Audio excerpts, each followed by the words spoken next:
So we've talked a little bit about the burial issue, and we know that in Liberia, there is significant contact between those who are handling a funeral or burial service and the dead.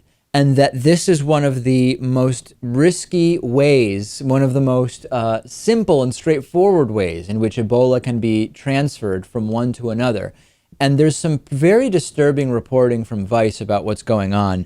During wakes in Liberia, friends and relatives pay their respects customarily by touching and kissing the corpse of the deceased individual. And obviously this is a disaster. This should not be happening. And because of the bodies being highly contagious, if the individual died from Ebola or had Ebola and died from something else for some reason, there has been an effort in Liberia to, when there is an Ebola-related death, to prevent that traditional burial process and instead to cremate, which is not something that is typically done in Liberia. And unfortunately, according to Peter Pio from the London School of Hygiene and Tropical Medicine, he gave an interview where he expressed significant alarm, saying that there have actually been many individuals in Liberia that are bribing health officials to lie on the death certificate so that Ebola is not shown as the cause of death, which subsequently allows them to do this traditional funeral ritual.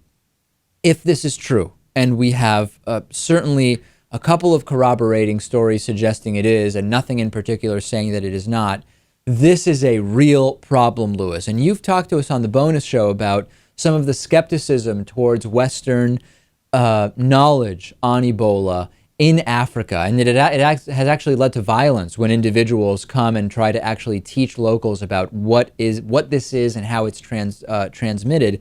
This is really not a good thing, because this is not going to allow the containment within Liberia.